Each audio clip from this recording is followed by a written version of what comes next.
my time. I want to say a big good evening going out to each and every one of you on this New Year's Eve. Already did my time. It's Kervin, Julien coming to you live on World Jam Global Radio with another edition of Issues Today. Already did my time. I paid for my crime. Already did my time. I paid for my crime. Already did my time. I paid for my crime. Well, as you know, you've been following this roots of police brutality for so long now. Sometimes you begin to wonder if it's ever going to come to an end. About survival, it was do or die. I had too many rivals. I was too young and foolish to stay in school. I learned my lessons in the streets. There was not a man I couldn't beat.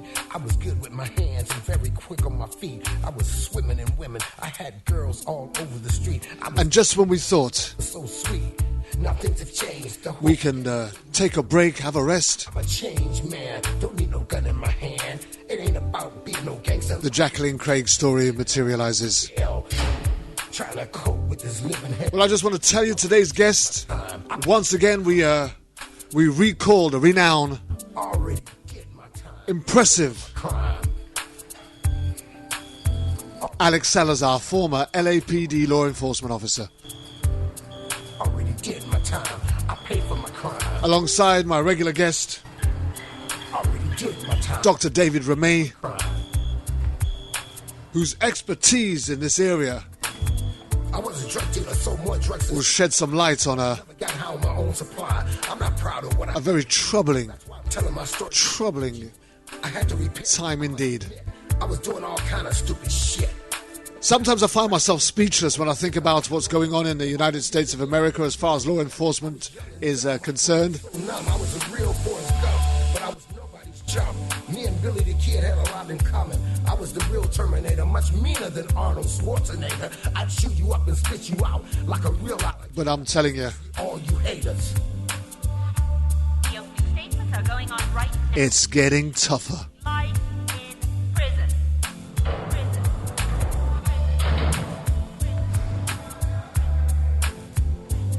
Already did my time. Paid for my crime. Already did my time. Sometimes you get me pausing and I sound like I don't quite know what I'm doing. It's not true. First couple of minutes of the show, I'm busy getting all the apparatus correct, getting all the levels right. My time. I paid for my crime. Waiting for a sound check and confirmation from the engineers that where everything is going. And just making sure that we're actually live, which we are. So now I can relax and have the right to vote and live like an ordinary citizen as all the settings appear to be correct. In the pen, statewide, worldwide. At least I think so. There was not a man I couldn't beat. I was good with my hands and very quick on my feet. I want to say big good evening to everybody online, over the street, our listeners on TuneIn and right across the globe. Nothing to change the whole game. Whatever platform you happen to be getting us on. I'm a changed man. Don't need no gun. From World Jam Global Radio and Issues Today in particular, we're wishing you a very happy New Year. Trying to cope with this living hell. Already did my time. I paid for my crime. Already did my time. I paid for my crime. Already did my time. I paid for my crime. Already did my time. I paid for my crime. Already did my time. I paid for my crime. Whether if the signals are bad, we'll lose our guests from time to time. But don't worry, I'll be getting them straight back into the call. Today's guests, Alex Salazar and Dr. David Ramey, as we look at the Jacqueline Craig story. I was doing all kind of stupid shit. And as you may well have seen from the social media posts that have gone right across the world, and I believe the video has gone viral. A young woman calls the police because her son has been assaulted by a neighbor. And before long, she's been wrestled to the ground and placed in handcuffs by said officer. We're going to take a look at that and just look at how that's going to impact the community as far as relying on law enforcement officer to respond appropriately when called.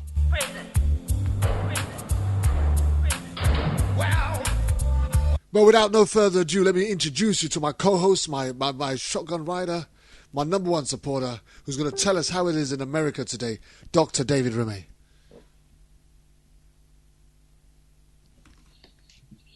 I'm calling in from Connecticut on the Atlantic coast of the United States. If my vision were good enough, I could see you over in the United Kingdom. But fortunately, my vision is not that good because we all have to limit our vision. Otherwise, we would see far more than our hearts and minds could ever take. So I'm not going to look in on you because I wouldn't want to see somebody so much better looking than I am and have to then have a good cognac and go to bed. We're at the end of the year, and we look back upon 2016, and I think it will go down in history as one of the most terrible years ever imaginable for the United States of America, not for the world, but certainly for the United States. I don't think we've had a year that could bring about more evil since 1860, the last year of the Buchanan term that brought upon us President Lincoln in the Civil War. Mm-hmm. Lincoln was a good man, but he inherited a horrible situation.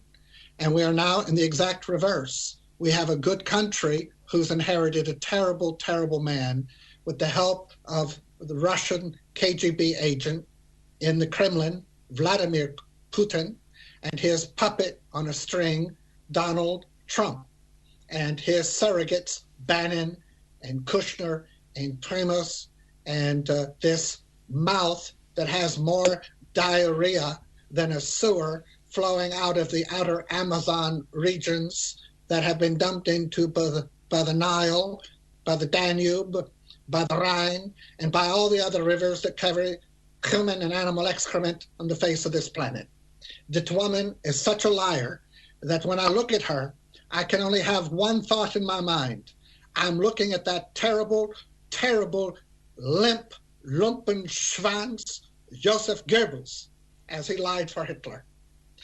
Imagine after Kristallnacht, November the 9th and 10th of 1938, when Goebbels got on the radio and said Hitler didn't give the order for the pogrom that killed thousands of Jews and broke into their businesses and their homes and dragged their children out and made them clean the streets with toothbrushes, had professors and doctors and scientists of Jewish faith out on the streets, cleaning the gutters with their raw hands to humiliate them. And Goebbels saying, oh, you know, Hitler didn't do that. That was an outrage by the masses because the Jews are evil people. It's like Kellyanne Conway, the diuretic mouth of this awful man, Trump, who says, oh, Obama is putting Mr. Trump, a genius, into a box. He's being mean to Russia. He's being mean to Netanyahu.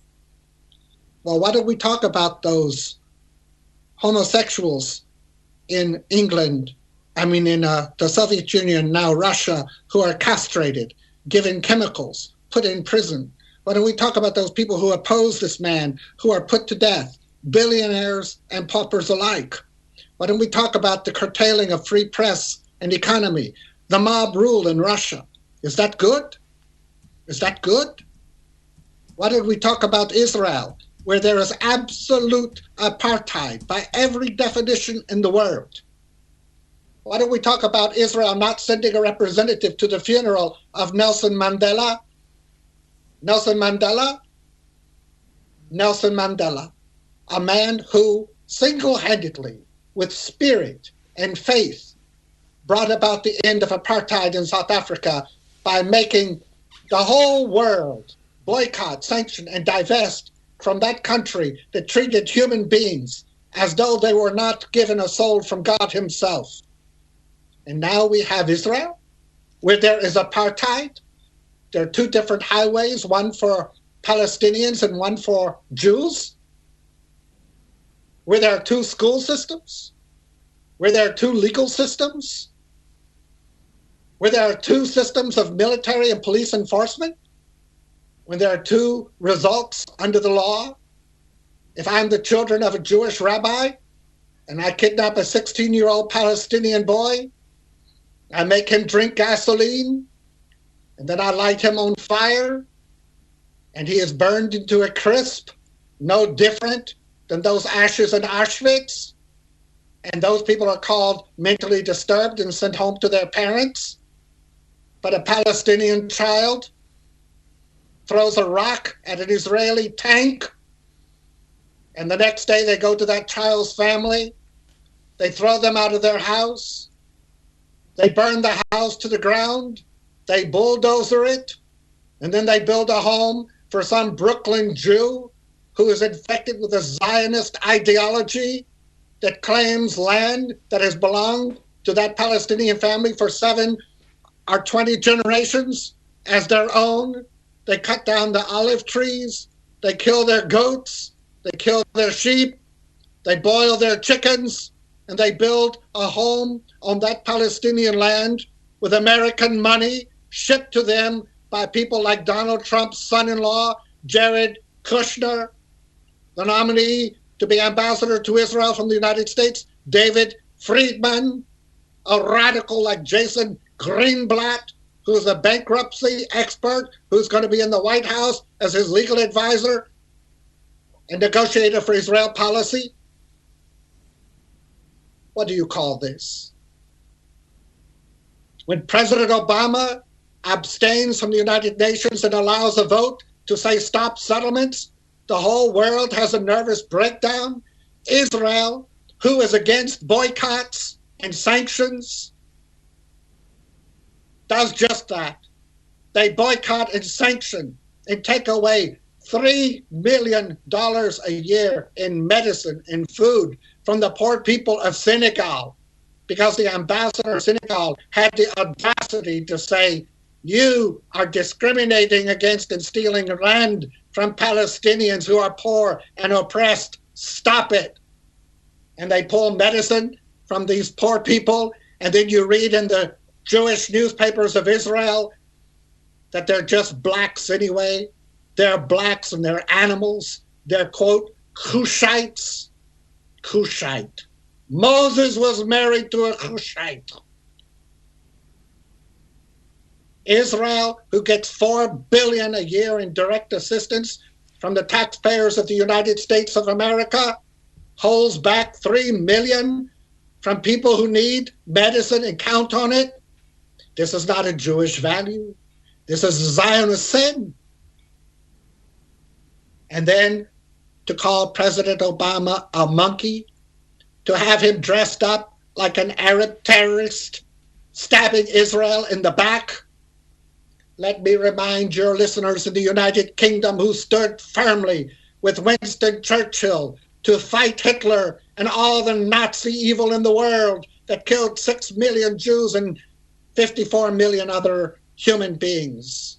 Let me remind you that we do not have to mention the problem of racism in the American South, of the horrors the colonial powers in India inflicted upon Pakistanis and Hindus in India. And we do not have to mention the mosquito infestation in Ecuador to bring up the injustice in Israel, any more than Churchill had to bring up any of those issues to bring up the horror that the Nazis inflicted upon the people of Europe and Jews. So Israel, we will make our own determination as to what is a priority for human rights of the American people. We do not need you to insult our African American president. We don't need you to come over here and insult him before Congress and then say that he's mean to you. We do not need you to take our $4 billion and shoot people on the street and to have apartheid, to deny people the right to live in their own homeland. You go so far, Israel, that you don't even allow the Palestinian people their own name. I remember when Hitler passed a law in 1937 requiring every Jew in Germany to change his name to Israel or Sarah, depending upon sex. They denied Jews their own names.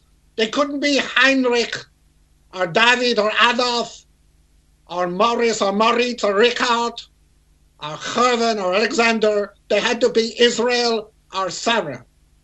And now Israel says there are no Palestinians, there are only Arabs. As though Arab is a moniker for evil. This is not the American way.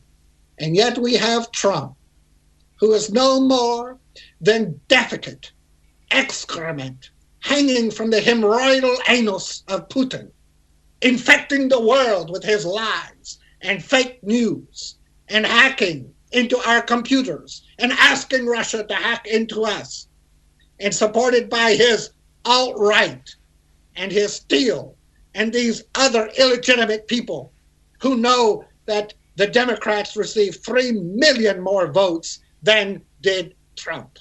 And yet he is foisted upon us by some House of Lords, the Electoral College that represents nothing but the powers on Wall Street, the racist in Congress, and the illegitimate, ignorant masses that are more influenced by delusional, emotive hatred in their fake and Fox News sewers of distress and anxiety, where they stir the winds of demonic evil upon this land from sea to sea that once shone with the light of liberty.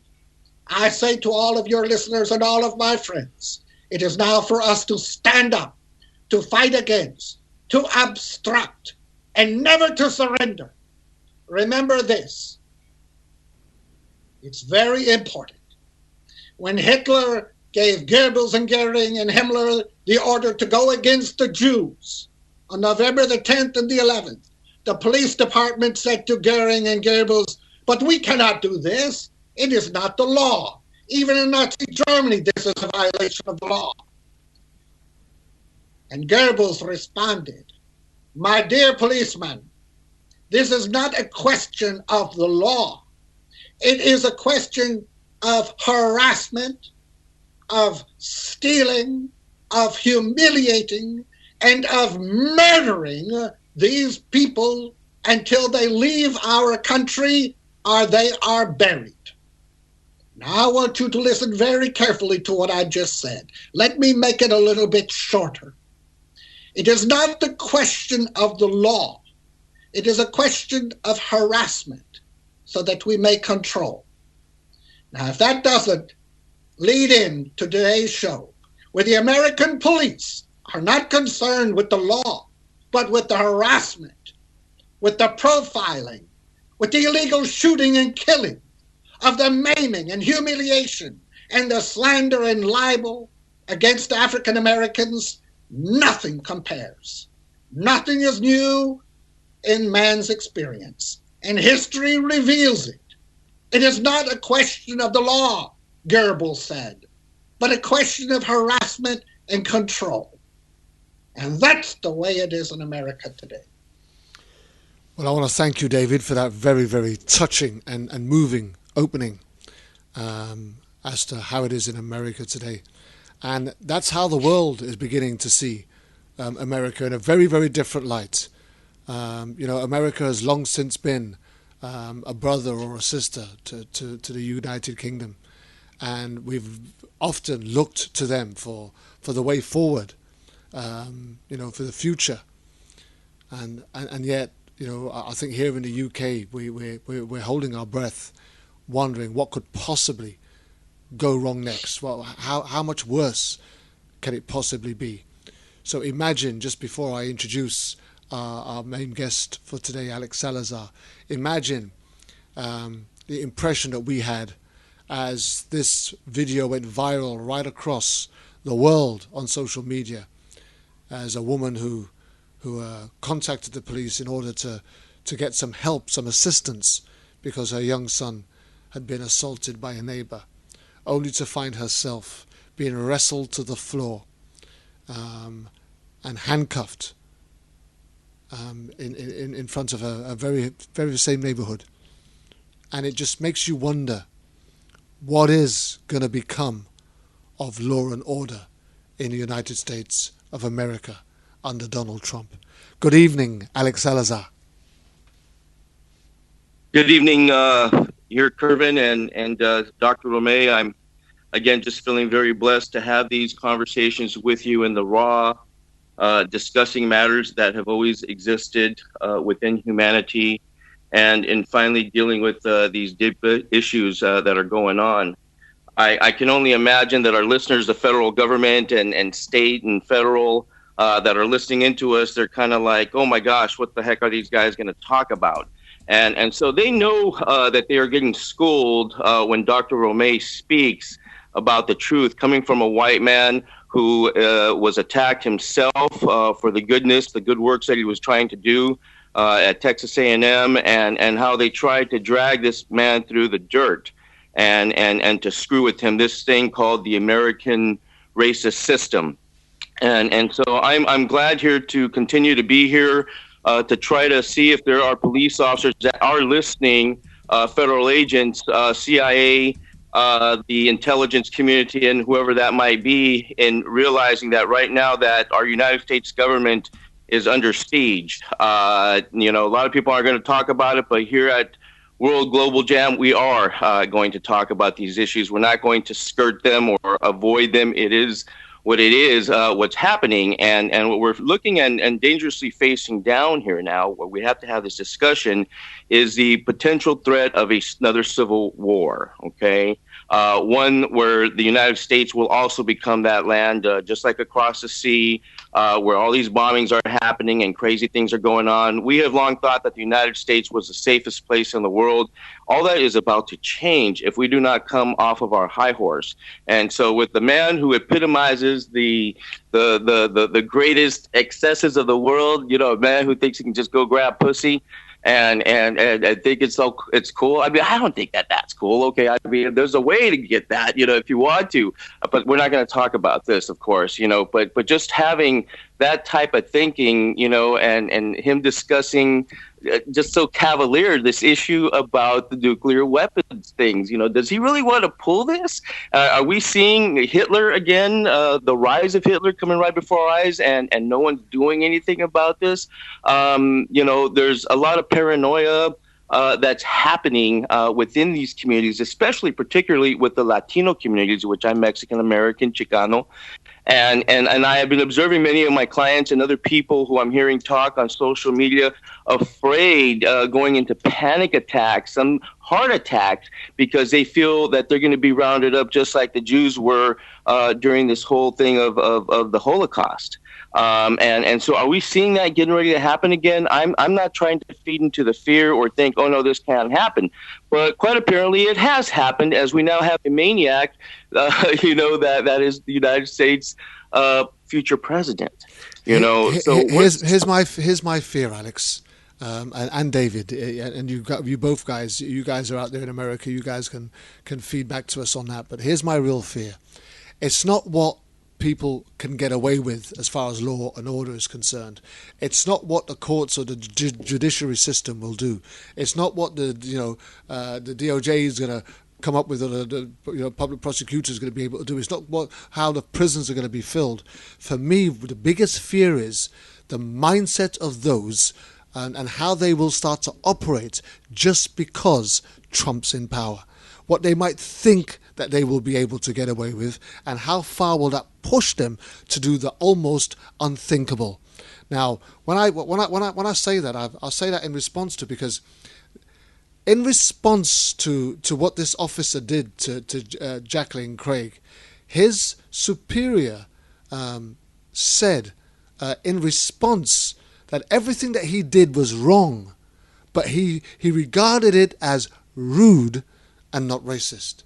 And I was gobsmacked when I found out that the person giving the statement was a fellow black man, because for me I couldn't understand how he could not see the mentality of the individual who was actually responding to that call, and how he treated the person who had actually made the call and who he was. Hang on a minute. It's like I'm in the middle of a fight, right? And I call to you for help. And while the guy is trying to beat the hell out of me, you come over supposedly to help me. and then you hold me so that the guy can beat me some more. Because that ain't no help. You haven't done nothing for me. And this woman who, and this is a very trivial way of trying to explain it, but she's contacted law enforcement because there was a real threat to her child, and the officer's response upon arriving on the scene is to tell her that she didn't know how to raise her child, and then arrest her, put her in handcuffs, humiliate her in her community. Now, for me, not only does that send out a message of hate from that officer, but it sends out a message of fear to a community who now has to start thinking, the next time I have an issue, who do I call? David, you might want to respond. I don't know. I think that we're coming to a point where Alex pointed it out clearly.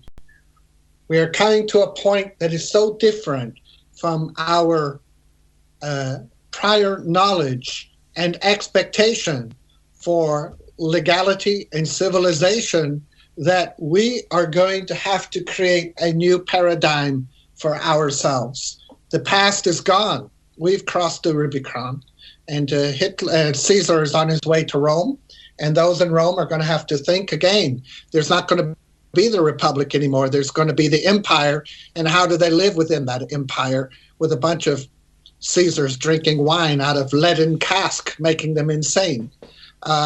It's a new world, and I don't know. I mean, I can say on one hand, we, like Alex and I and others, Teresa, you, we can stand up for what's right and fight against it.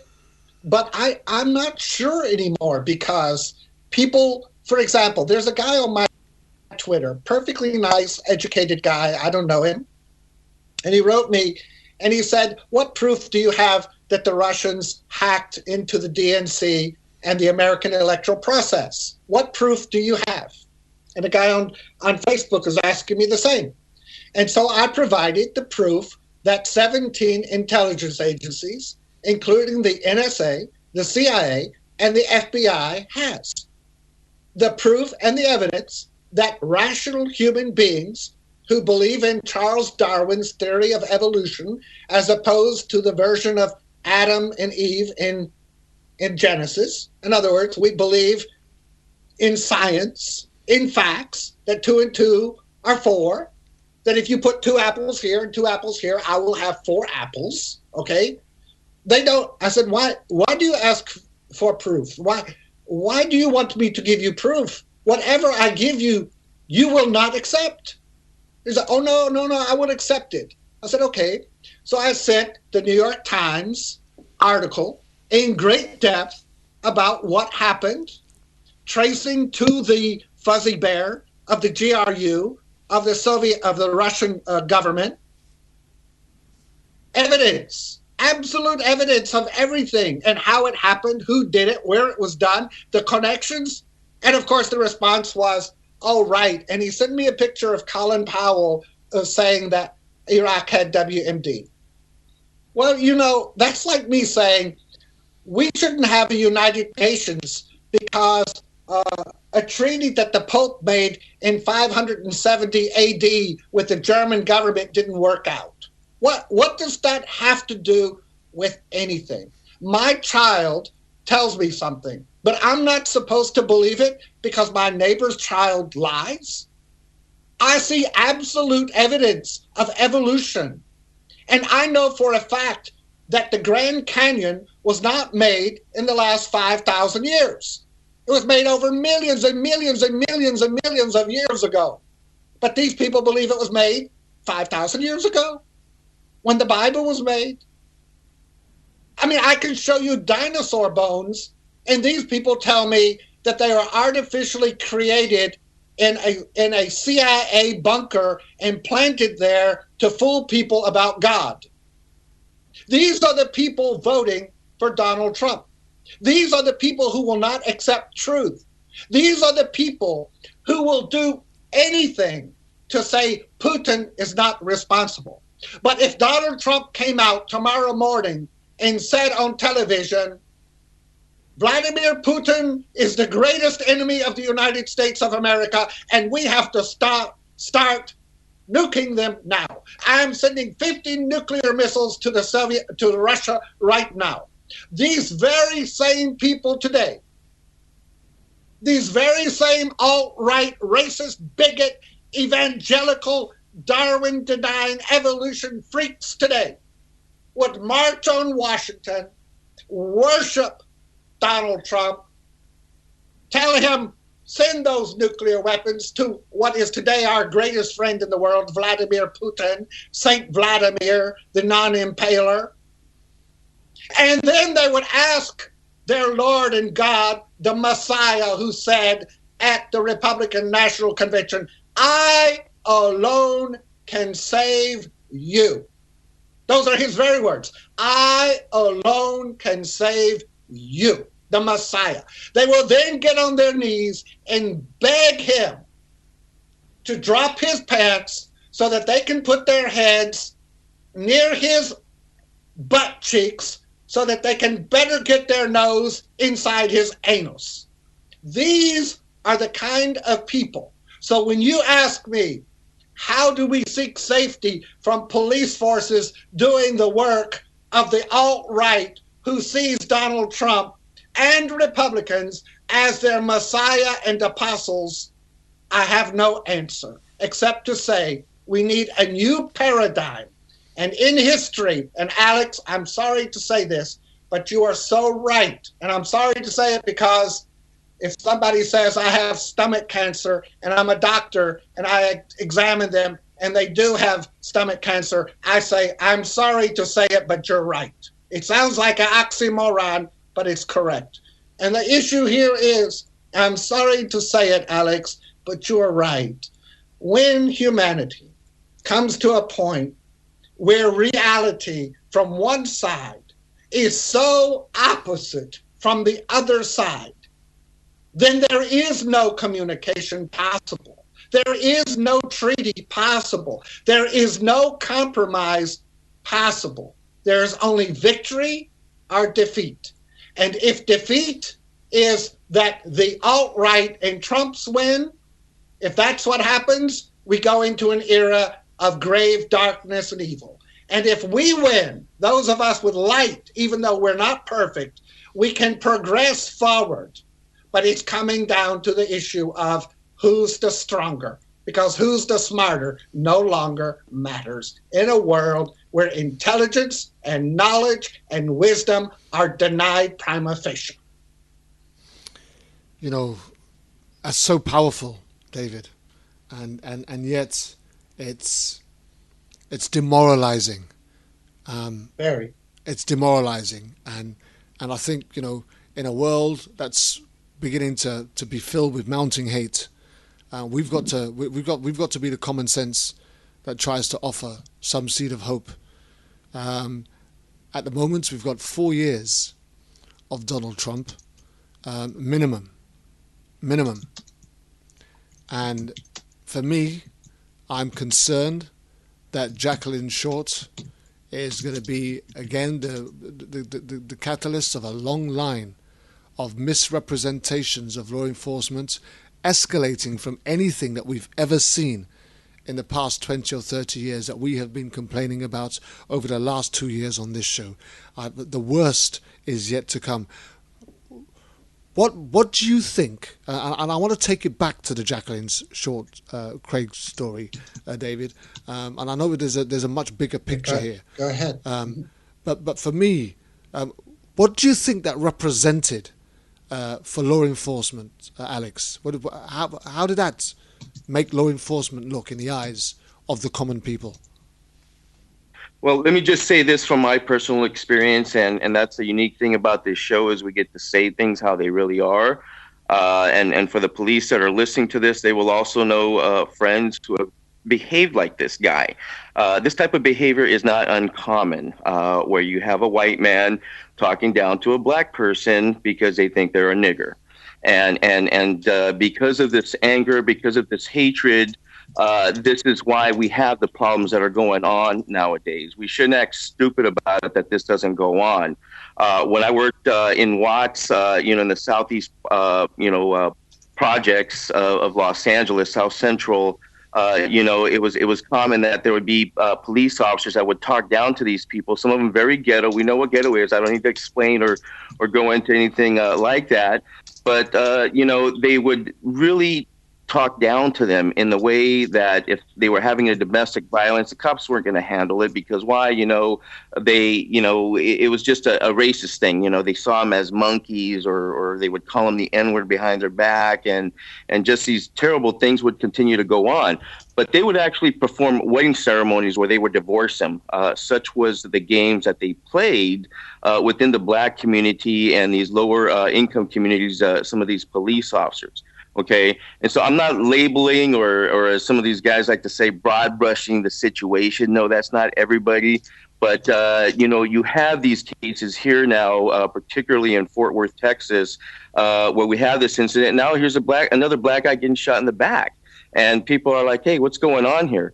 And so what's happening here is that people are becoming more aware that it's not just an isolated incident. It is the culture, the subculture that exists, which has now come out with Donald Trump screaming and kicking and begging to be told that these white people cannot stand blacks. Okay. And I've often been told to stop using the word nigger. I don't stop using it. I say it because I want these guys to know that I know what they're feeling. Okay. And if it makes them uncomfortable, I'm good that it makes them uncomfortable because I want them to acknowledge that this racism shit does exist. And one of the ways I go by dealing with it is about me talking about myself is how I was a racist, brainwashed, knucklehead, LAPD, kicking ass, taking no names, officer once upon a time. And so, my background goes to that time period where being one of them, I saw this ugliness of racism. And unfortunately, I became one of those brainwashed individuals. And so I'm happy here to talk about this. But yes, this type of treatment is very common by these police officers. In fact, it causes riots at times where you have a cop that disrespects some grandmother, and all of a sudden you got all the sons and all the gangster buddies and everything. Oh, no, she disrespects this woman. And people start, shooting back. And of course, you have cover-ups there then where the LAPD is not going to admit that one of these officers talk down to these people. There's going to be a cover-up, and that is the problem, and that's what always existed. Here's the thing. This is what Police Chief Joel Fitzgerald actually said. I can't call it racism, but I noticed in the video that the officer was rude, said Fitzgerald, who is black. And he goes on to say there's a difference between rude and racism. Fitzgerald said that the footage disturbed him. However, little has been done in way of punishment. Now, how could you stand there as a chief of police or police chief officer and make a statement such as he noticed that the officer was rude and also said that footage disturbed him?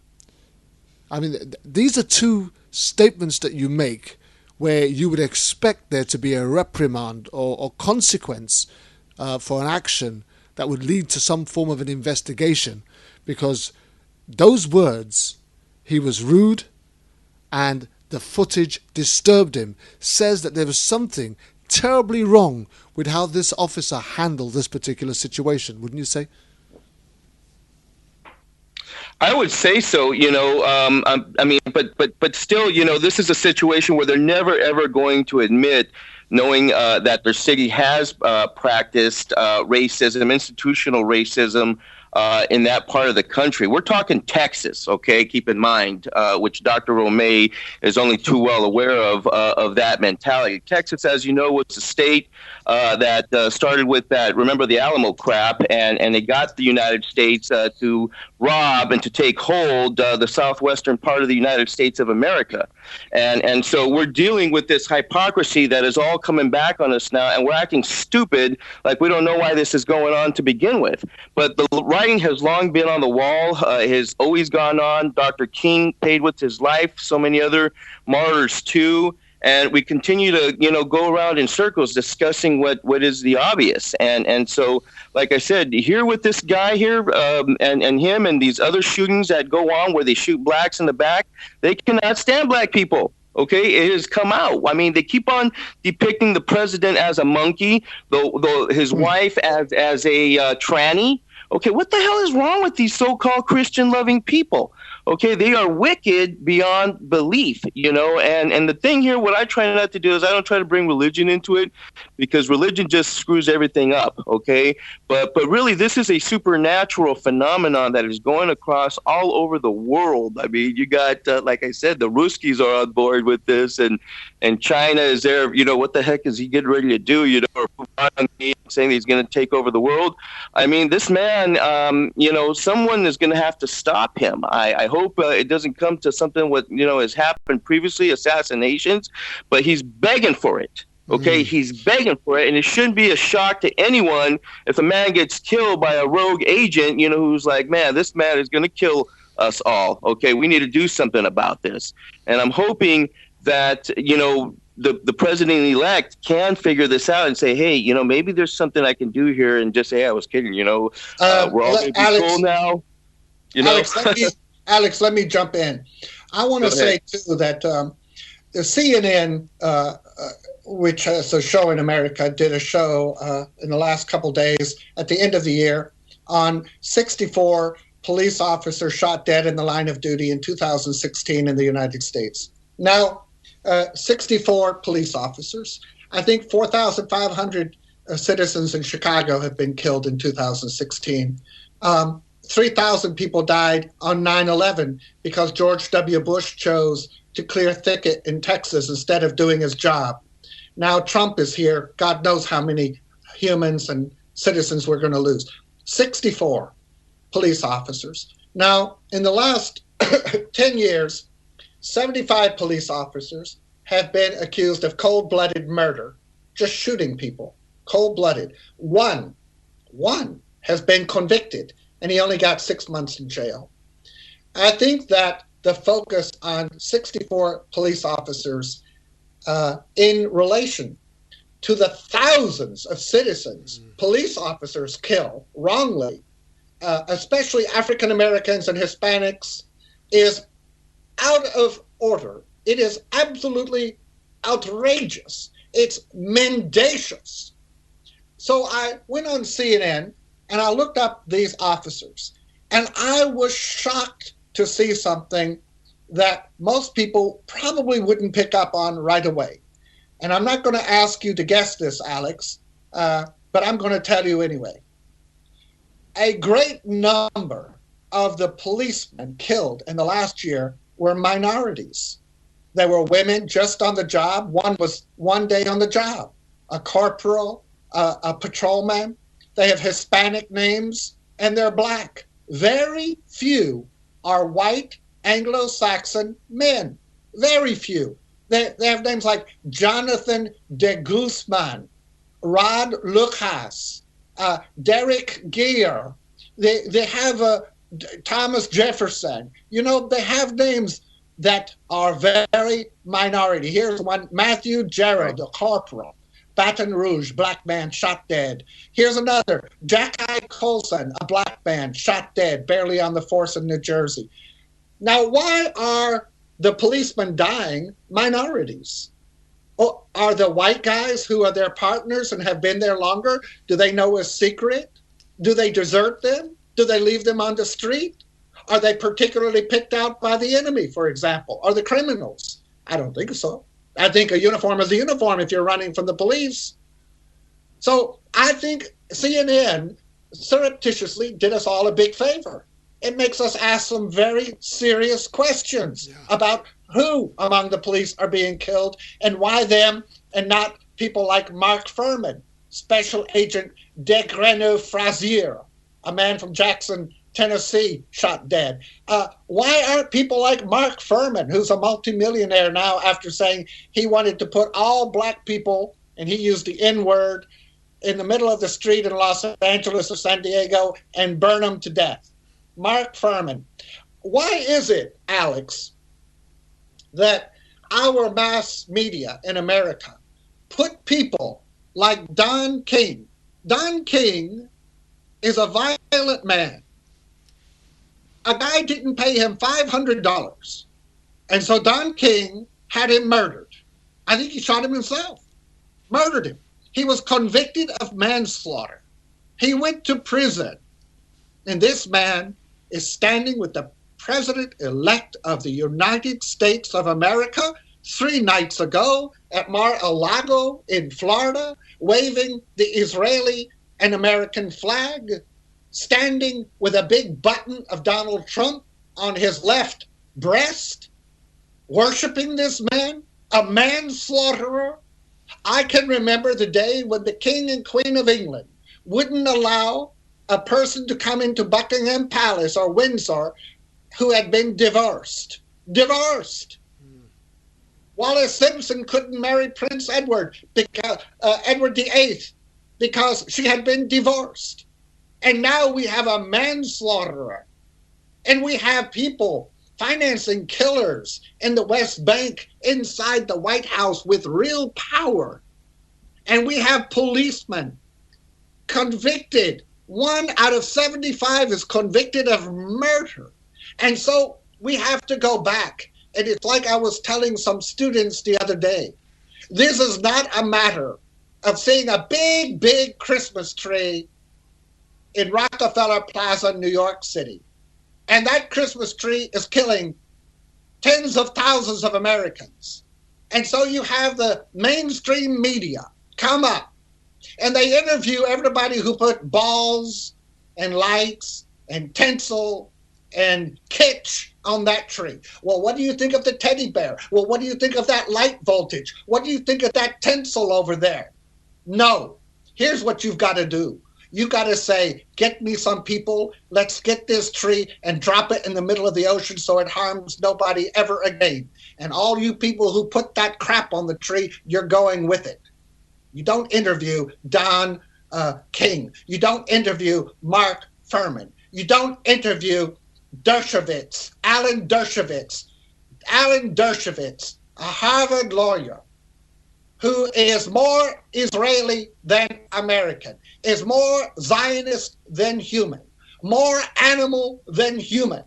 This man who claims to love Jews and is Jewish, this man went to Los Angeles and for $1 million defended a Jew killer, O.J. Simpson, who killed a Jew by cutting his head off. And Alan Dershowitz, who got $1 million for defending a Jew killer, is now telling me how to respond to law enforcement, to Israel. And this Jew killer defender is calling President Obama a traitor. A traitor. A traitor. Let me tell you what a traitor is. A traitor is Benedict Arnold, who has swore an allegiance to the colonies of the United States and General Washington, and who then went to the enemy, Great Britain, and betrayed America and his oath. That is a traitor. A president of the United States who takes an oath of office to protect and defend this country does not become a traitor by telling another country who is on our tit for $4 billion a year that they've got to quit abusing other human beings in God's image made. And the mainstream media, Alex, the mainstream media has to quit giving time and attention to these very parasitical creatures who constructed that Christmas tree that is killing hundreds of thousands of people in this country. Take the tree and take them and take their money and dump them into the refuge on the trash bin of history and let us begin anew. Amen to that. You know, while I continue to marvel at Dr. David's observations, more questions than answers. Let me just put this one to you. There are 3 different statements that I want you to think about. Craig's attorney, Jacqueline Craig's attorney, S. Lee Merritt, says, every procedure during his client's arrest was done incorrectly. Another statement, we don't see this kind of action taken against citizens who are not black or who are not brown. And then Fort Worth's own mayor, Betsy Price, said this is an isolated incident in Fort Worth, and we are taking it seriously. Now, an isolated incident, we've already heard of another incident in Fort Worth, and I suppose if we were to go through the history books through Google, we'll probably find quite a few more. That doesn't automatically come to mind. But Craig's attorney said it. Every procedure during his client's arrest was done incorrectly. How should that be dealt with, Alex? Well, as far as being dealt with, there's punitive discipline that can be given where, they can fire the person just for outright, treating someone like a subhuman. Or it could be, hey, this guy acknowledges and admits that, yeah, I was very rude. I'm sorry I did this. And please, forgive me. I will never do this again. But I doubt that that's going to happen because you're not going to have a white man apologizing to a black woman. OK, that is the deal here. What we see with one of our good friends, an individual by the name of Kevin Murphy, who is the assistant sheriff of Montgomery County, Alabama, former chief of police of the city of Montgomery, where he became famous for the apology heard around the world, where he apologized to Representative John Lewis about the racism, that was going on in a place that they called Cradle of the Confederacy. And so he began to make good early on when he was appointed chief by removing that ugly saying, Cradle of the Confederacy, from their police badges. If you can imagine, here it is, 2010, they're still carrying that. And then he made his officers go to the Rosa Parks Museum and learn about the fighting, the racism that had been there that nobody ever wanted to talk about. Remember, we're talking Montgomery, the heart of where the Confederacy started. And I believe really that's where this whole problem goes back to here, is all this anger and in the uniqueness of how Chief Murphy handled this situation to say, yes, we are racist, and we apologize to you, John Lewis, for that day, Bloody Sunday, where we kicked the shit out of you, and Dr. King, who was there, who wasn't physical at that location because he knew that they were going to kill him. Okay, that's what this was all about, and we're still not dealing with this the way that we should. Instead, it has come out in full force. All these redneckers, from the South. The South has arisen, and they're not hiding anymore. They have taken off the sheets, and their leader now is Donald Trump. The Messiah has arrived, according to David Duke. And now, this is pairing off for a very, very ugly situation, because I believe there are good elements within the current United States government, which is only going to be around for about another 20, 21 days, and then all hell is going to break loose.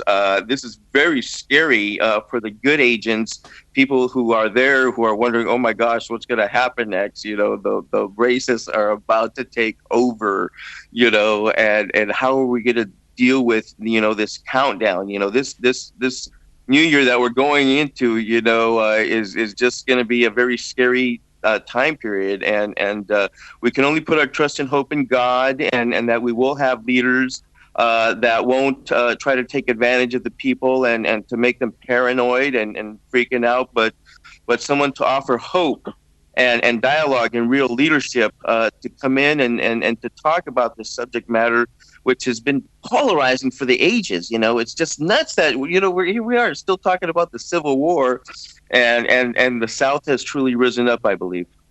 The issue here is that we don't have a unified country. We have two divided parts of demographics in our country. And the issue is the rural versus the urban, but also the poor versus the wealthy. And the idea of race is only to encourage that division. It is a tool for the greater purpose of those who want to control. And for example, you bring up the South, Alex, which is very good. Most white people in the South, if they want a job, have a job. In most places in America, unemployment for white people is negligible. I mean, if you want a job, you've got a job, 1-2%. The reason why we have unemployment at 4.9% or 4.6%, which is historically low, and no European country wouldn't die for that rate, for example, is because of the African Americans and Hispanics who are counted in that unemployment figure. But most whites in Alabama, Mississippi, Georgia, they have really good jobs. They're happy. They're safe. They get Obamacare without voting for it. The coal miners in Kentucky are going to really see the pain now when that goes away. They're going to regret it. But they have no pain. So they go along very easily with those people who make them feel good in their ignorance. You know, Hitler appealed to those who had fallen from their social ladder, what they considered after World War I their social ladder. And he offered them to make Germany great again. Oh, you're going to feel good about being German again. And that's what Donald Trump has done. The people in Indiana, in Ohio, in Michigan, in Wisconsin, those are auto industry states. They voted for Trump in spite of the fact that Republicans said let them go bankrupt and homeless, and Obama saved the auto industry single-handedly, but they still voted against the man who saved their jobs, their incomes, and their livelihoods for the man who made them feel good. But why could he make them feel good? It's very simple. Napoleon always said, soldiers march on their stomachs. In other words, nothing really matters as long as a soldier has food. Now, how did Napoleon use that? He kept them a little bit hungry. He always gave them food, but they were always a little bit hungry. So guess what his soldiers were always complaining about? Being hungry. Now, if he had fed them lots of food and they were satisfied, they would have sat around, kvetched, complained, found reasons to create a conspiracy, fought badly, loved the comfort, and forgot who they were and what they were there for. And that's what Obama and Democrats have made the mistake with. They have fed these morons, these people, so much, giving them so much security, so much food, so much money, that all these white people who Obama saved in Michigan, in Detroit, in Wisconsin, Indiana, and Ohio, now they have the time to sit around and dance with a son of a gun, Donald Trump. He should have kept them a little bit more frightened. He shouldn't have given them medical care. He shouldn't have given them unemployment insurance for 4 years. He shouldn't have fought to save their jobs with taxpayer money. If he had kept them hungry, they would have been willing to fight to get back home. But they didn't fight. They joined in with Trump. They betrayed their greatest general, our President Obama. And now America has made these racist, these haters, these imbecilic, uneducated ignoramuses wealthy enough and fat enough to turn over a civilized society. You know, agreed, but here's the thing. Taking it right back to the very question that I asked, that I'm still yet to receive an answer. Craig's attorney, S. Lee Merritt, said, every procedure during his client's arrest was done incorrectly. Now, let me just go over what I mean by that. If you was working in any other place of employment, and you was, in the public eye, or being scrutinized, or analytically looked at in any way whatsoever, and the report said that every procedure was done incorrectly, I mean, you're bordering on gross misconduct, if not gross misconduct. Now, the reason I say that is because I really want to keep this in the parameters of Jacqueline Craig's story. If one particular issue may have been questionable or another a bit doubtful, one could understand support and leniency as far as consequence or action is concerned. But the statements, every procedure was done incorrectly, speaks loudly of a mentality, an attitude, a behavior, something that is far more internal within the individual, that speaks of something that is so far removed from what he should have been doing that it's unquestionable that there are no actions, procedures being taken against this individual to restore some sort of faith and confidence in the community that law enforcement is in fact what it should be. Now, I'm here in the UK and I'm gobsmacked because I know if there was a police officer whose behavior, whose conduct, whose arrest of an individual, no matter what race or color he may have been, was met with the response that every procedure was done incorrectly, there would be some severe ramifications. When it was made public and publicized and video evidence was available, that officer would be stood down immediately with a full investigation. Now, I'm not trying to say that we are some big or great thing out here in the UK. What I'm trying to say is there's something absolutely dreadfully wrong when this can be reported, gone viral worldwide, with a claim such as every procedure during the client's arrest was done incorrectly, and yet there seems to be no action being taken. Now, this has got... I'm very frustrated that Donald Trump has got into the presidency, but at this precise moment in time, it's got very little to do with Donald Trump, but very much a false sense of security or confidence in this officer that he can get away with this. And that is the concern of every single individual who's then going to have to pick up a phone and call a law enforcement officer to come out to his community in response to an issue, especially if they are black and American. Now, Kervin, maybe you could explain to our audience who is listening, or Alex, this Jacqueline Craig, how her son was choked and why she called the police in the first place. I think it was about littering, right? It was a littering incident. Yeah, to give the whole story, because I'm not sure everybody understands exactly what happened here. I mean, a woman is calling for help. Her son is being choked, and go from there.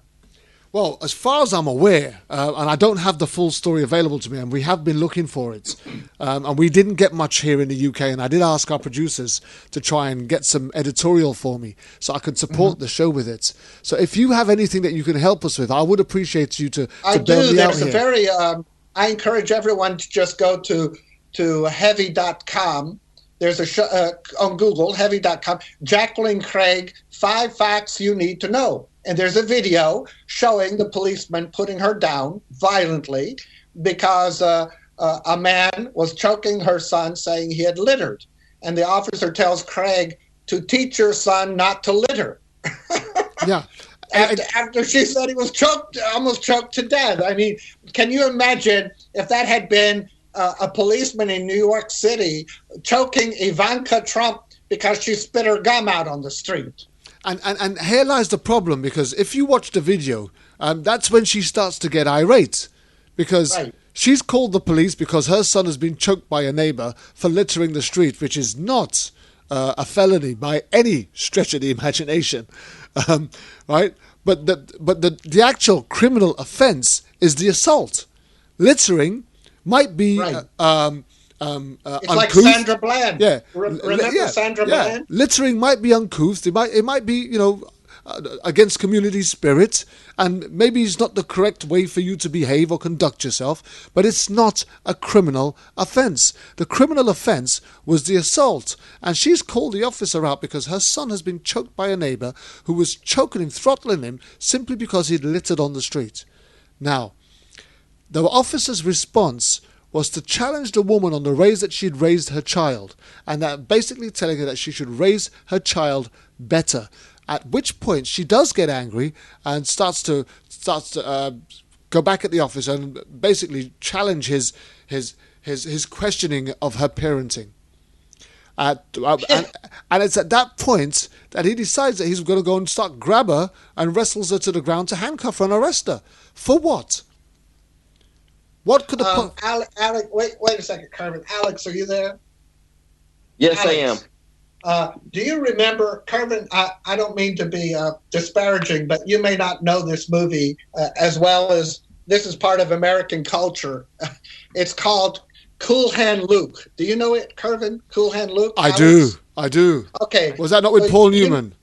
Yes, and he's in a Louisiana prison, a terrible work camp, and he has the audacity to tell the warden something. It was very nothing. It was just like, well, when are you going to take these cuffs off, or where is some water? Something really nonchalant, nothing. And the warden leans back and strikes Paul Newman until he falls down to the ground. And he says, "Don't you talk to me." And then he says, "What we have here is a failure to communicate. A failure to communicate. In other words, you are not human. You are an animal. You don't have a right to ask me anything, to speak to me until I speak to you. And then you grovel." And that's what it's like with these police people and blacks. So many police officers consider those blacks who they are in charge of protecting and serving as no more than animals, to be controlled, oppressed, and humiliated, to be stripped of legitimation. And how dare you ask for help? You ask me for help? You control your bestial son. I don't give a damn if he's choked or not. Am I right, Alex? Brother, you preach it, man, because you say just exactly how it is. That is the absolute mentality of the white supremacist in law enforcement. And it just doesn't happen with white people anymore. It's also Latinos and blacks that think that they have achieved a certain stature. They forget where they come from, these people, and they have adopted this corrupt mentality that they are better than other individuals, and they look down upon them. And it's not until they get off their high horses or they lose something or they're exposed that they see, exactly that hypocrisy that they've been living under. So yes, you say it absolutely perfect, my friend. Always, 100%. Well, you see, here's the thing. I'm not even aware if the man has actually ever been arrested. Is there any reports that the neighbor who throttled her son was arrested and charged with anything? I didn't have any report. It's coming out. Nothing's come out. They're trying to do damage control right now is the only thing I can think of, Kervin, that they are very embarrassed. And with this latest shooting at another black person in the back, making him paraplegic, this just came out. I mean, it goes to what's happening here and what's going on here in this world now. And this city has been exposed. They are paralyzed because the microscope of the world is upon them. I'm just getting the reports in from our producers. No report was even taken. The man was not arrested. Craig's attorney is calling for charges to be brought against him, but there is still nothing so far. Now, so going back to what we was actually saying earlier on, where does that leave the community in regards to what would you do the next time this happens? So you got a guy down the road and he has a similar event in a week's time. What's his likely response going to be?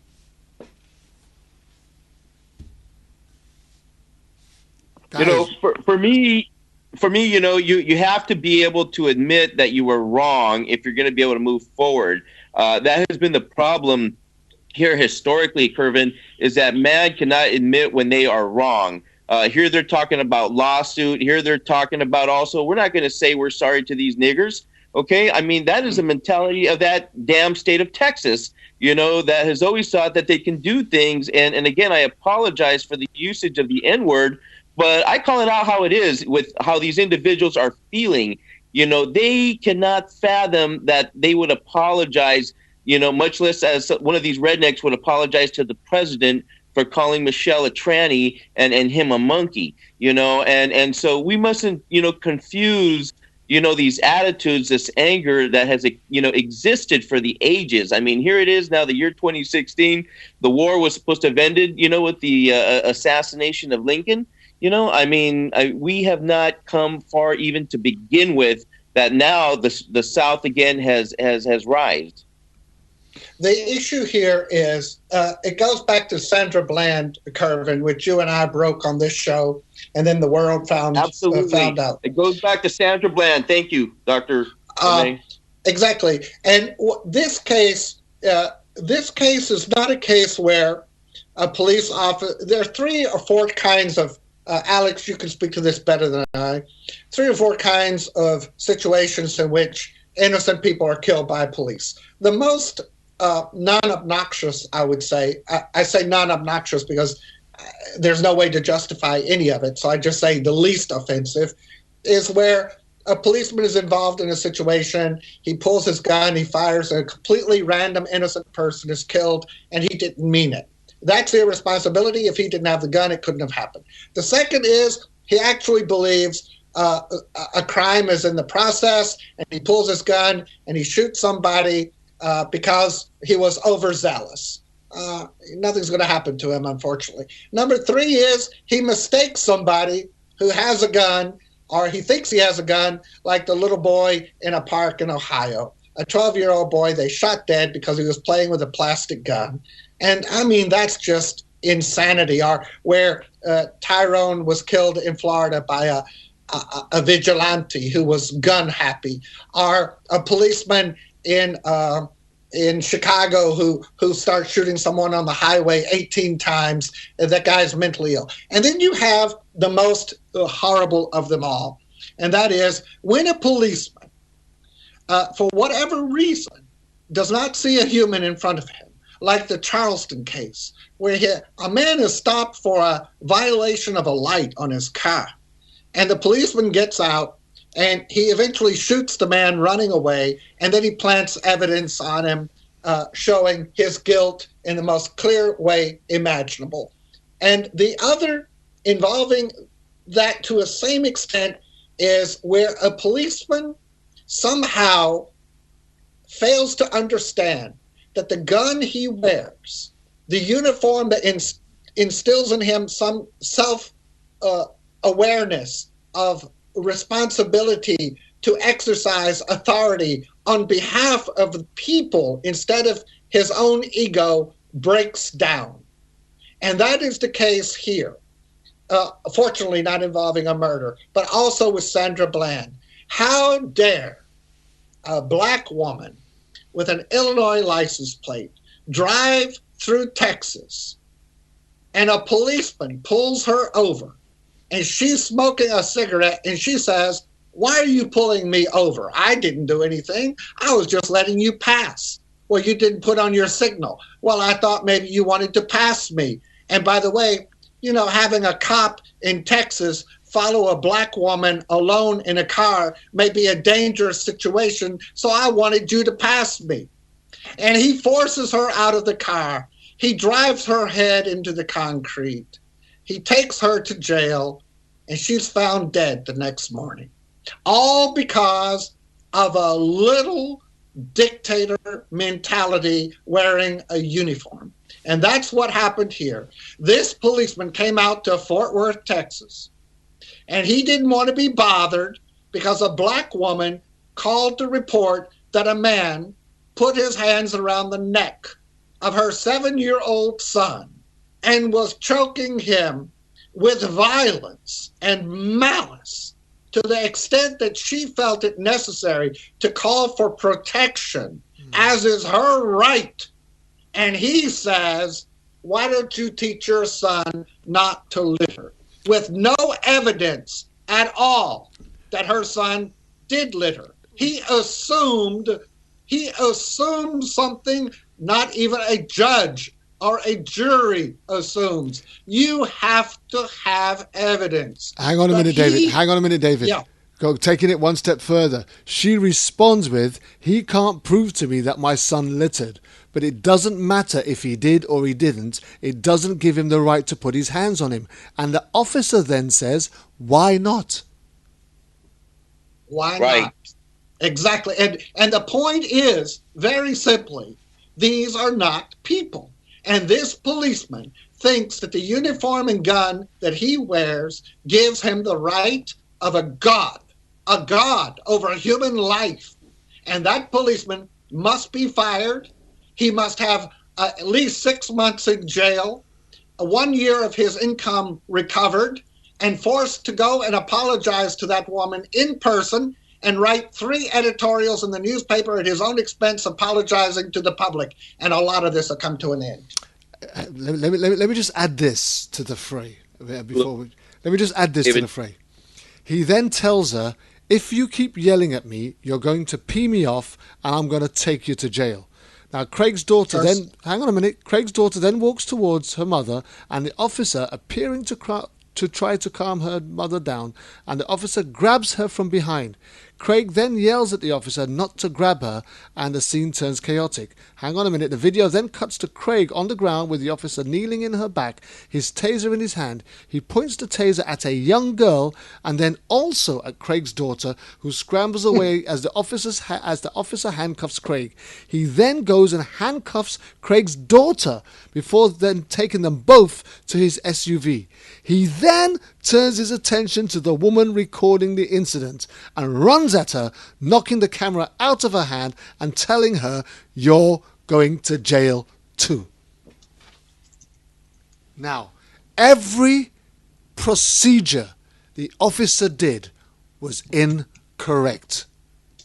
Now, let's just take this back to an ordinary day job, 9 to 5, no matter where you might work. If you were sat down and you were called in to come in, or somebody put in a report of you being so inconsistent with the expectations of your performance in your place of work, it's highly unlikely you'd have a job at clocking out time. You'd be sat down in front of your governors, you'd be reprimanded, you'd be suspended at the very least, if not dismissed on gross misconduct. Because here smacks, right, of somebody who was so far up his own backside with his own mentality, right, that he couldn't actually see, right, that he was actually not actually doing the work for which he was paid to do, which was to protect and serve, but he was actually acting as his own enforcer, with his own reasons, with his own boundaries, with his own rules, so to speak. Because none of this makes any sense when you imagine that the woman has called him out there because her 7-year-old child was being strangled or throttled by a neighbor for allegedly littering the street. Now, come on, guys. Now, for me, this guy is not fit to be an officer or to wear a uniform. Well, Kervin, let me just say something really quick that, this just smacks also, once again, the state of Texas, but the McKinney pool party incident, okay, where you had, a bunch of young unarmed African-American kids, and then you have a police officer who's caught on videotape doing flips, on the ground, like, I don't know, it was something out of one of those Police Academy movies from that guy Tackleberry. I don't know if you remember that. Oh, I remember that movie very well. Right. So I don't know if you remember the Texas pool party incident. This guy, and again, these were just young black people having fun, and this idiot, throwing himself all over the ground and then tackling this 14-year-old girl. And so, I mean, there's so many of these that, you can't dismiss them as that, it's an aberration that, oh, we've only seen this happen one time. This crap happens every day, this type of mentality and attitude that police officers have towards people of dark skin. And as I keep saying the N-word sometimes, I realize it's extremely inflammatory. I'm sure some people are like, why does he keep saying that? Does he like to say it? I like to say it because it pisses off these racists, okay, that know that they want to say it. I say it because I know that that's how they think. And that's how they believe, and that's how they are. They're very hard bitten. As I mentioned, my ex-father-in-law on the LAPD, he's the one that told me about these games that these police officers would play, and he would be one of them, of course. He was like, hey man, check this out. We divorced this couple here, these black people, because they were high on cocaine, and instead of trying to get these people help, they took advantage of them and making them look, like they were animals, that they were savages, and in doing so, this is how white supremacy America has always worked, especially in the city of Los Angeles. Let's not forget the riots of 1966, the year that I was born. Actually, 1965. I was born in 66. And then I went through the LA riots in 1992. And all this because, white men and now Latinos and minorities who've been brainwashed feel that they can do this type of thing because don't you know they're better than them.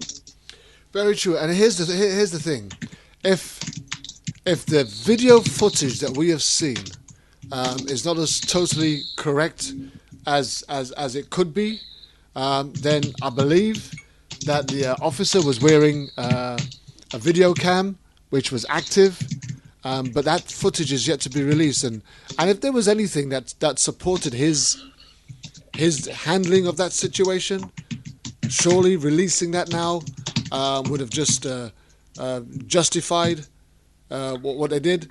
But taking it another step further, what we're actually witnessing is the window of opportunity to vigilante policing in communities, because you're going to have people that are not going to be calling the police the next time a neighbor decides to try and take the law into his own hands by throttling a child. Because let's just get it right. If that was your child that was being throttled, the police would have been coming to arrest you anyway, right? Would you not think so? I don't think you would be arrested for disciplining your child in Texas. But I think if you put your hand around his neck and choked him, a 7-year-old, you were choking, I think you would be arrested. I don't care who you were doing that. If you did that to your wife, it would be wife abuse. If you did that to your child, it would be child abuse. And if you did that to a neighbor, it would be assault and battery. It's clearly a crime. No, the point I was trying to make was this. If well, maybe it was your word, throttle. Yeah. Here it is for me. If my child had come into the house and told me a neighbor had put their hands around their throat, the police would have been coming to arrest me, because I would have been marching out of my house and I'd have been tearing that neighbor out of their front door. That's the point that I'm trying to make. So for me, when somebody like Jacqueline Craig decides to take the correct route, it shows where she's at, because she didn't go down there and remonstrate with the neighbors. She didn't go out there and kick up a storm. She didn't go out there and call her friends and uncles and brothers and say, come on, guys, let's go and sort this guy out. She called what she actually thought where she should have been getting the support from, which was the local law enforcement office. And I think the issue, let me say, Kervin, I think, and Alex, as a former policeman, you might address this too. I think one of the issues that is confronting all of us as we deal with police and their supposed service and protection of the communities is this double standard.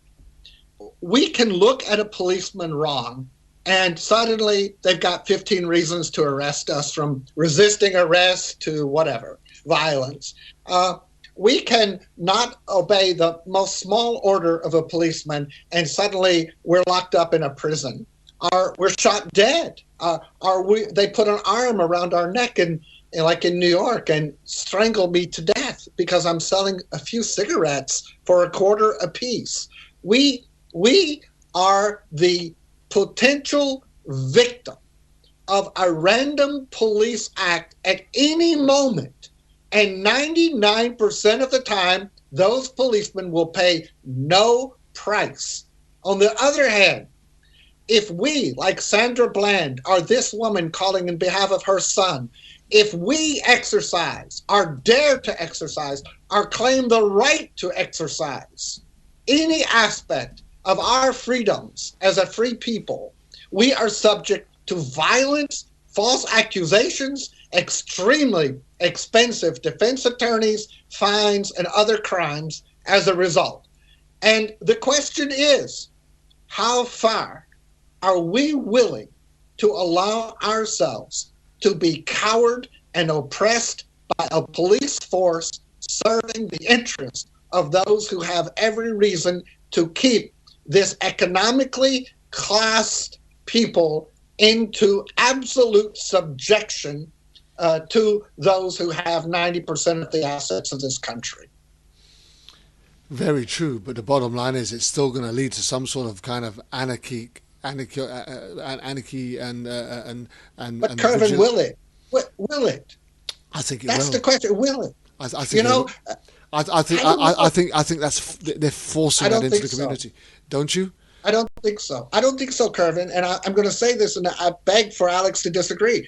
Remember, Reverend Niemöller of Dahlem in Berlin said, first Hitler came after the communist, I wasn't communist, I didn't say anything. Then he came after the socialist, I wasn't a socialist, I didn't say anything. And then he came after the Jews, I wasn't a Jew, I didn't say anything. And then he came after me and there was no one left. And I think the American people say the police and government are going after blacks and Hispanics and Muslims, and I'm not in those groups. I've got a good job. I've got it made. They don't bother me. I don't care if they listen in on me. I'm not doing anything wrong. You have no idea how many people have told me, what do you care if the government listens in on your phone calls or computers? If you're not doing anything wrong, you've got nothing to be afraid of.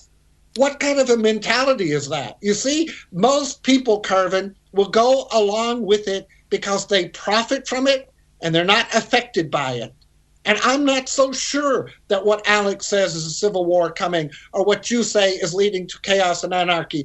I'm not so sure that will happen. I'm not so sure. You know, the thing is, I hope that it doesn't. But the point I'm trying to make is when the community stops trusting law enforcement, when law enforcement doesn't become the first thing that you call, but you fear to call because of what the consequences might be for yourself, then what options do you have left? Alex?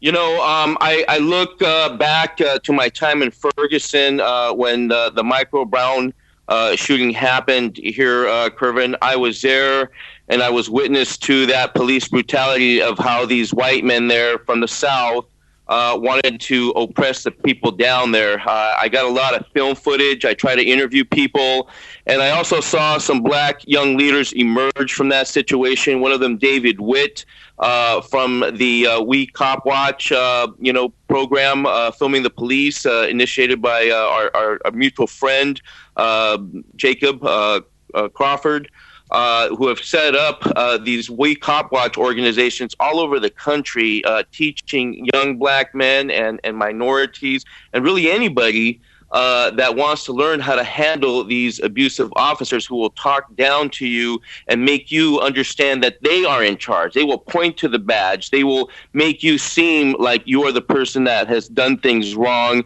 intimidating you, standing over you, pointing a finger, talking fast, and you're just scared because you're like, oh my gosh, am I going to jail? What's going to happen here now?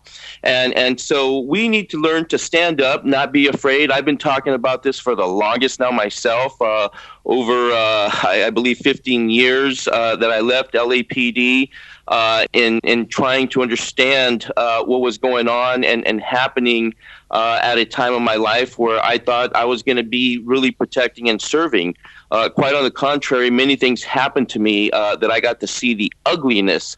Remember, I worked where they made this movie called Training Day that was based on this police station, Rampart, where, Denzel's character was, this cop that had gone rogue, that had gone bad, and that had done, some really terrible things and had been allowed to do this.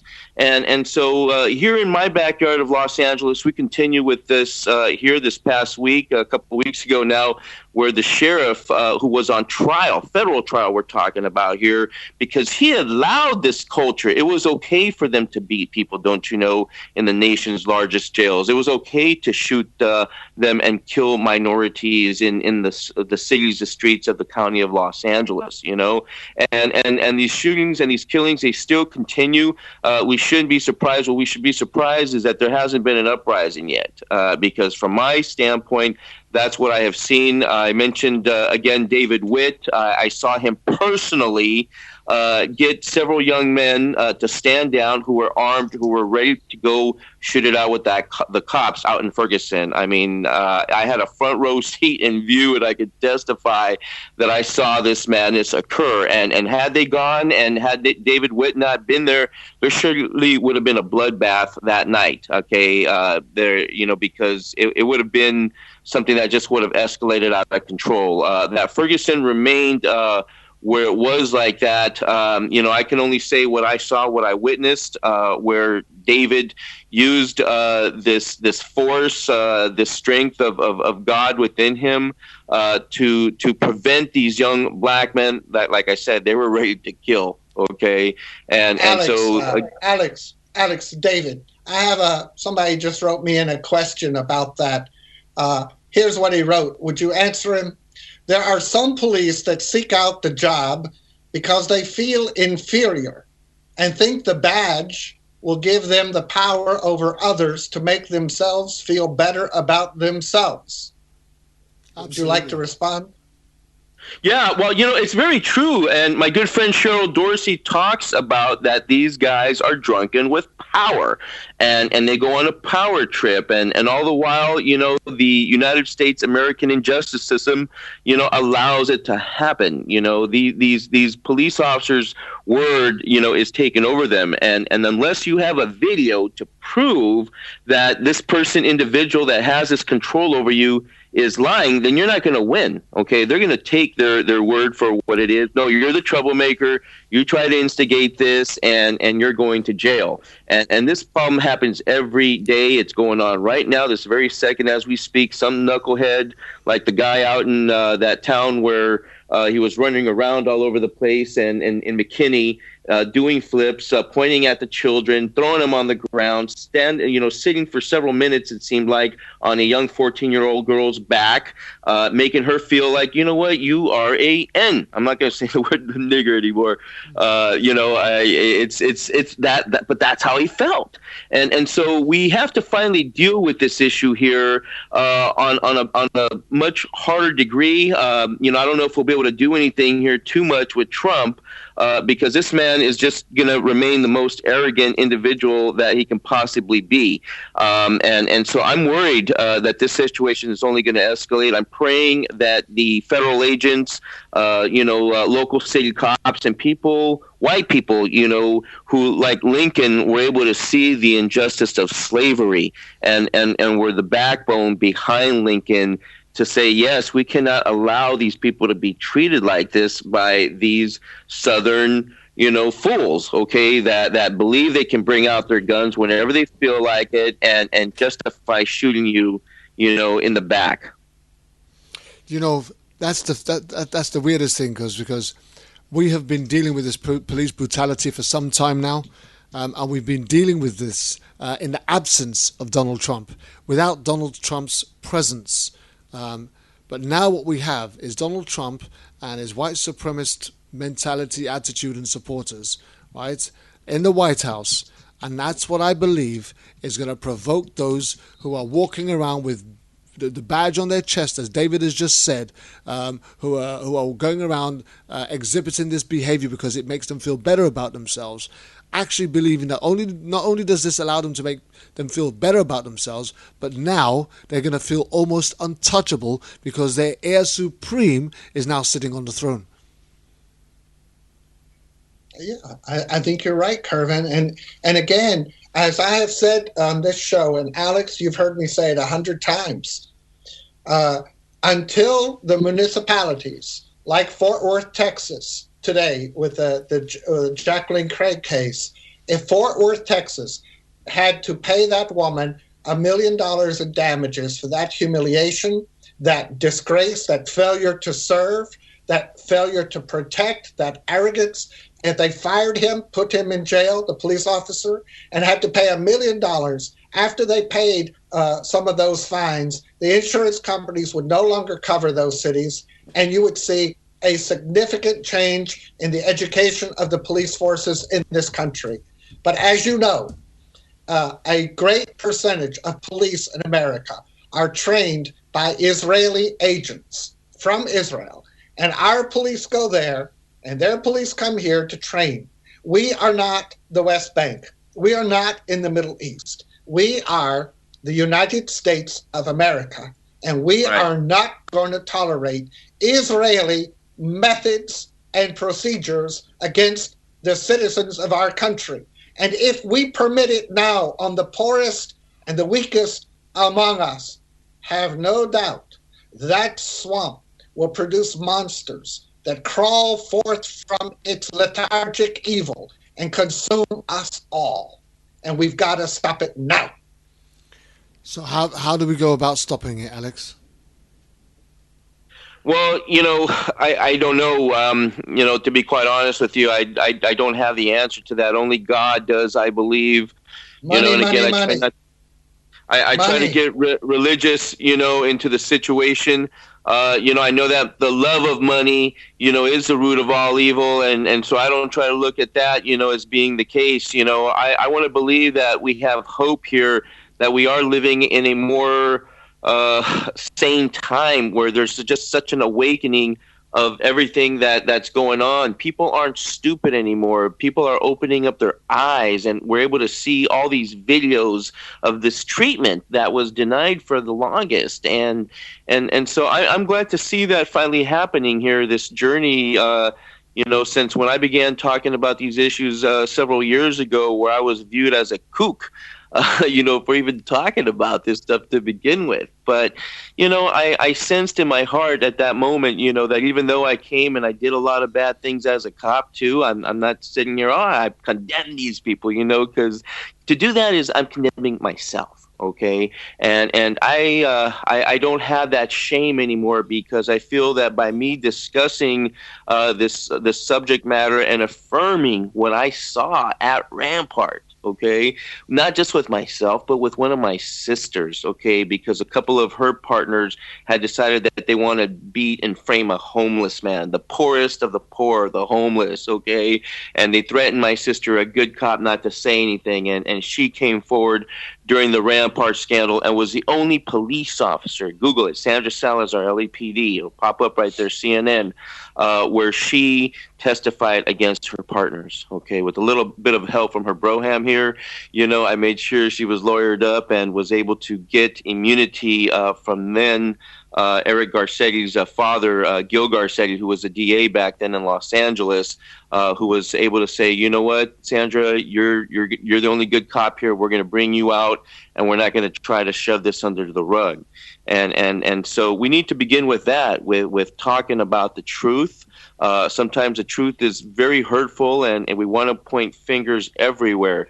The issue here is we cannot point fingers because all of us are screwed up in one way or another. That is the problem.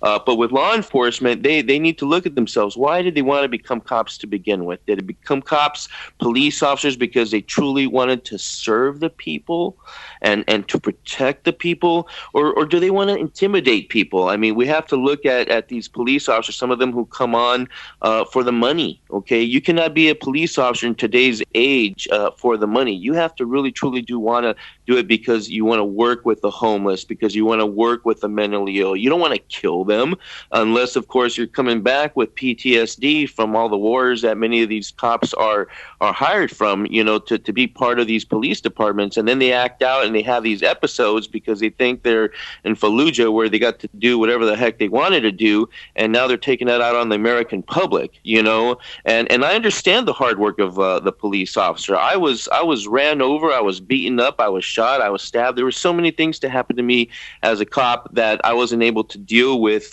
the whole traumatic stress that I encountered as a result of being in a really bad area, and so for me, discussing this now and talking about it, provides this outlet for me to try to approach progressive police officers. Some of them who are listening here perhaps have traumas themselves that they felt, that they've gone through, that they've never discussed, that maybe comes out in them when they're out there reacting with the public. Okay, I know I was one of them where I snapped at a drug dealer, while I was doing an undercover buy, and I almost started a riot. Okay, that's the truth there. Okay, I'm not going to try to say I didn't do anything. I did.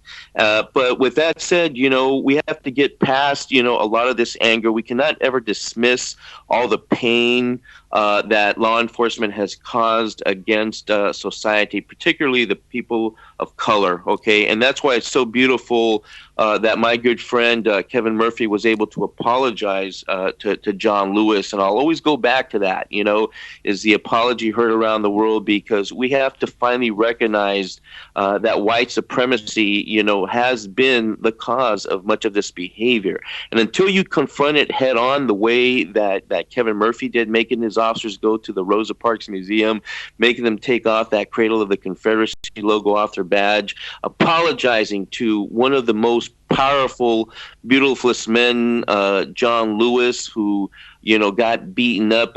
Remember the imagery of him right there at the Edmund Pettus Bridge in Alabama, Selma, where he had been attacked, all because the color of his skin. And so we're in shock still. We're in denial that this is still not happening. Of course, it is happening as we see everything that's going on. I hope that, Trump at some point, he sees what he's about to do here. He finally wakes up. Oh my gosh, this is not a reality show anymore, man. I am really the fucking president of the most powerful nation, in the world. And for me to do, these things, or to think about these things, hopefully, he'll wake up. But I don't know, for me, it's perhaps a pipe dream, hoping that there is some kind of goodness in this man, that he will see, hey, maybe there is a God. How the hell could I have gotten here to begin with in the first place? I like to surmise or pretend or think, that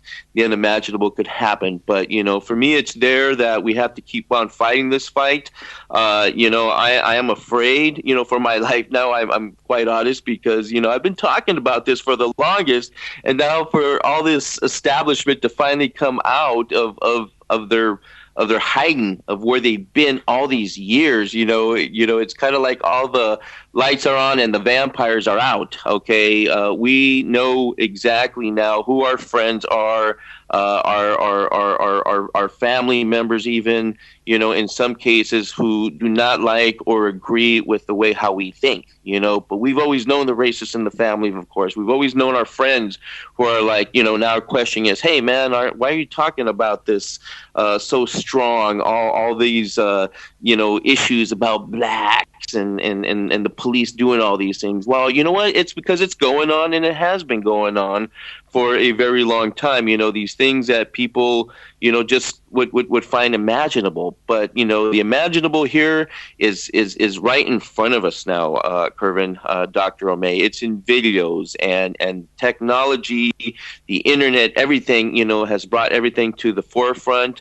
We can no longer hide anything anymore. I mean, that's the really crazy part. We cannot hide anything. DNA, forensic, everything attaches, and it gets back to us if we are indeed hypocrites, So these good cops that think that they're doing the good thing, that are lying and covering up for their friends, living in a fantasy world, okay? And You those know, that are listening right now. Alex, let me jump in a second. One thing you said is interesting to me. I find, Kervin, you might want to comment on this too, because your culture is so different. You're from the Santa Lucia and then by way of England, Great Britain. It seems to me something I've noticed in America is that the black people here are so extraordinarily forgiving. It is amazing to me. And I wonder if turning that other cheek isn't one of the issues that the black community has to deal with on a different level as we move forward. You know, it's been 70 years since the end of the war, 75 years. And we Jews, we still, if we find out somebody's got one of our paintings or sculptures or money or house, we go after them. I mean, just this week, Austria had to give more stolen Jewish art. Germany has to return it. We go after people. We are still, last year, Germany put on trial a guard at one of the death camps, and he was 90-something years old. We don't forget. If you go to Argentina, we'll get you. You go to Brazil, we'll get you. You go to Israel, we'll hang you. And I wonder if the African Americans and blacks, if they had a little more of a hard heart. In other words, don't be so quick to forgive. You know, the Japanese fought for 40 years until they got paid by Congress for the illegal internment of their people in America during World War II, which was quite immoral and illegal. And every one of them got $20,000 from the U.S. government, which is nothing, but it does say, we were wrong, we apologize, and here's proof of that apology.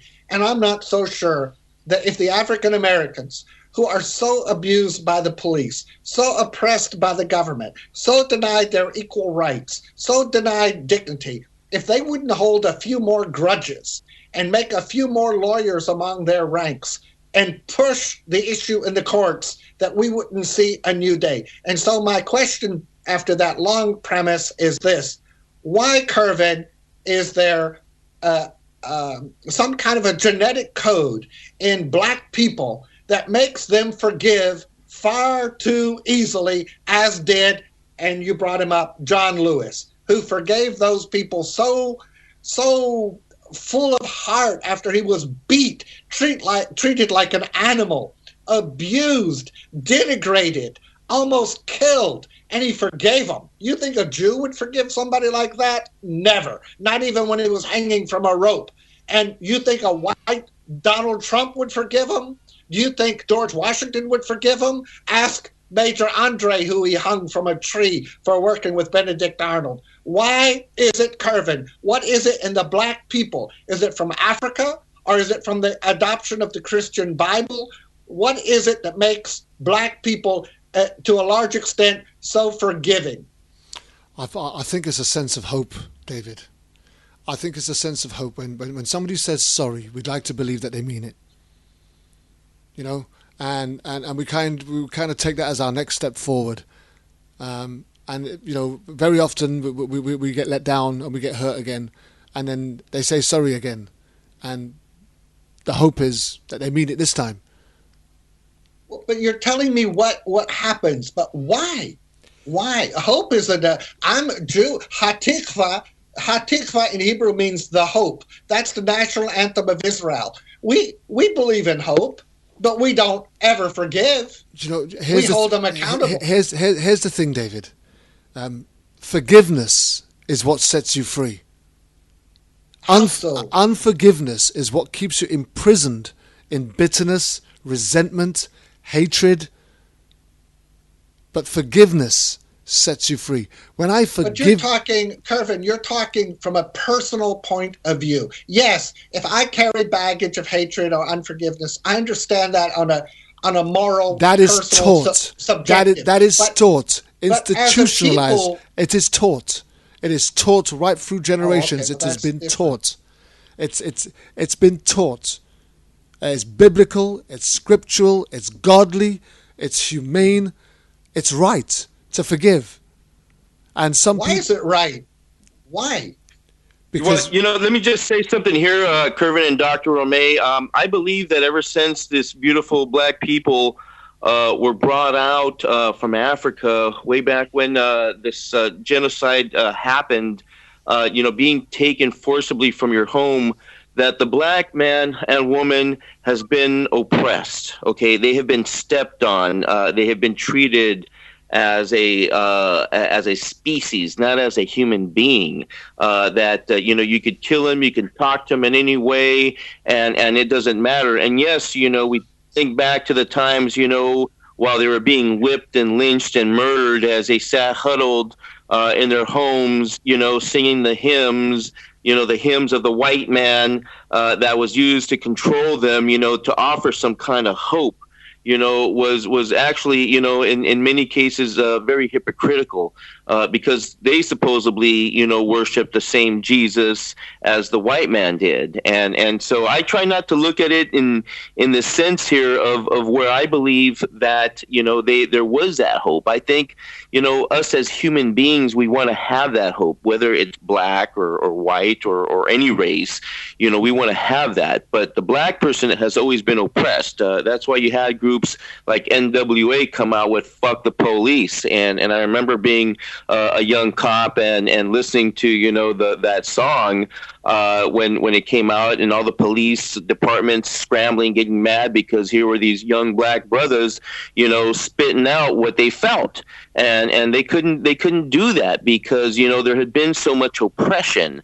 Fast forward to today, of course, all this has come out. It's a mess. It's been a Pandora's box of problems of finally dealing with these issues, and everything's in disarray.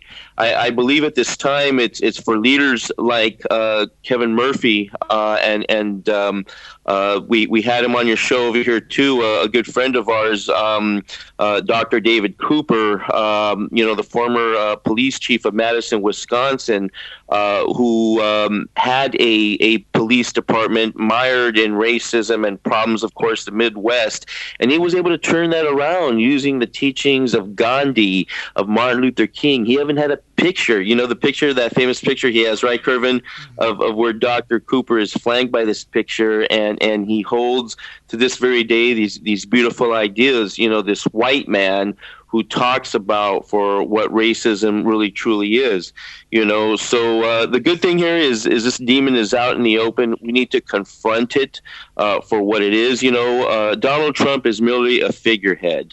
He is only one person of what we now see, the masses that has taken over supposedly the most powerful country on the planet. We're talking, again, very foolishly, flippantly about nuclear weapons, as if it's something to joke about. And so for me, I'm going to keep on speaking out and talking about this from the standpoint of this is a mental health issue. There are a lot of people sick out there, including myself, that I'm still trying to deal with issues of post-traumatic stress and other things I picked up as a result of me being a police officer. But I'm not trying to blame anyone. We know we need to work together. And again, thank you so much here for this beautiful dialogue that we continue to have. Thank you very much, Alex. I want to say that, just say this, Kurt. I think forgiveness and hope are two different things. I can be in a death camp and have hope that I'll live. That doesn't mean I have to forgive those people who abused me and put me in there at all. In fact, I think a fine example in the Bible, since Alex brought up the God, is the story of King David. When King David, no relation to me, by the way, when King David ordered the death of Uriah so that he could claim his wife, who he had made pregnant through the sin of adultery, he actually sent the note that led to Uriah's death, Uriah the Hittite's death, with him. He had him carry his own death warrant to the general, who was then instructed to put him in the front of the battle so that he would die. When Nathan confronted David with this fact, David didn't say, "Oh, Nathan, you're right. I have sinned against Uriah. I have sinned against Uriah's wife. I have sinned against Israel. I have sinned against my own self." No. David said, "I have sinned against God." Now, most of us would say, David had sinned against Uriah, whose life he took. But no, he said it. I have sinned against God. What does that mean? That means to take the life of another person, to do harm to another person, to treat another person as though he is not in God's image made, is a sin not against the person as much as against God. And that is the key here. If the sin is against God, how can the black people forgive the people who are doing the sin? It is up to God to forgive those people. The black people have to seek justice. God gave us the ability to get justice. And that's what Jews do every day. And that's what American white rich people do, like Donald Trump, every day. And that is exactly what African Americans have to begin to do. Quit being taught to be nice and mellow and turn the other cheek and to forgive. It is not the African Americans' role to forgive. It is the African Americans' duty to get justice and leave forgiveness to God. Amen. Yeah, here's the thing. I think we have to start thinking differently, is my point. My point is not to give a sermon on this Shabbos. My purpose is to point out that all changes occur when people are made aware of injustice, aware of problems, aware that there's a nut loose or a screw loose, or the grass needs to be cut, or somebody is wounded and needs to go to the hospital, or that a grave injustice is being done to a people, and they have been taught to accept and to forgive. No, do not accept it and do not forgive it, and pursue it into the ends of the world until things change, and leave forgiveness up to God. That's why we have atonement. When you atone to God. You don't atone to another human being. You make other human beings right. You make them whole. You make sure you don't commit the crime or sin again. But you atone to God because it is God whom you have sinned against. And the African Americans must determine to quit forgiving people and seek justice and leave forgiveness to God. Well, I think we're going to have to leave that there. But guys, why don't you give the audience your New Year's wishes before we part? Alex, well, I just want to go ahead. Go on, Alex. Go. Well, I just want to say thank you again for, to the Creator, first of all, for giving you the idea to establish this platform, Kervin, and you, Teresa, and Linda Sue, if you're out there listening somewhere, my dear.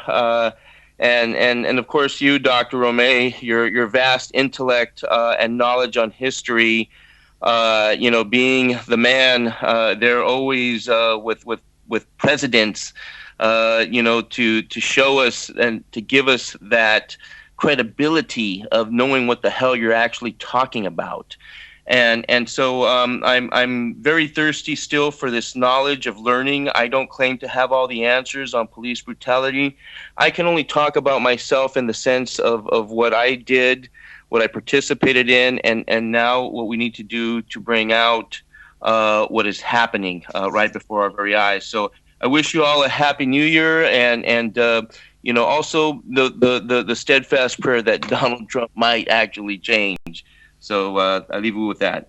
Thank you very much, Alex. And we look forward to meeting with you once again in the new year. Happy New Year, my friend, from all of us here Happy at World New Year, Champion. Alex. And Kervin, I have a very brief message. Go ahead. I wish all of our followers, all of our friends, a very happy New Year. To all of my enemies, don't expect any forgiveness from me. And the last thing I want to say is I'm not making any New Year's resolutions for 2017 because last year I made 25 resolutions and it took me a whole day to break them all, and I'm not going to do it this year. Well, I'd just like to say that's how it is in America. Thank you very much, David. Thank you very much, Alex. I just want to thank you both for your continued support, and David, you in particular, riding alongside me each and every day. I want to give thanks to Teresa on all the hard work that she does behind the scenes to get these shows ready and organised and information and available. And most importantly, I want to say a very big thank you to you, the listening audience, who continues to inspire us to present these shows to you each and every week, so you may get an understanding as to what's going on in the world today. This is Kervin Julien, Issues Today on World Jam Global Radio, saying a Happy New Year from us all. We're out of here.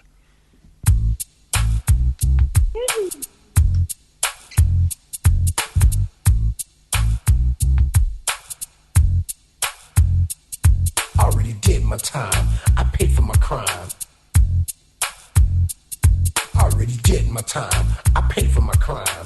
World Jam Global Radio. This is clarity. I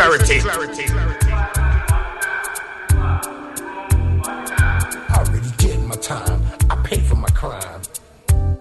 I already did my time. I paid for my crime. I already did my time. I paid for my crime.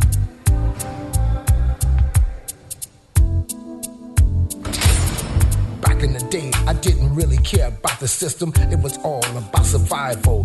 It was do or die. I had too many rivals. I was too young and foolish to stay in school. I learned my lessons in the streets. There was not a man I couldn't beat. I was good with my hands and very quick on my feet. I was swimming in women. I had girls all over the street. I was getting money like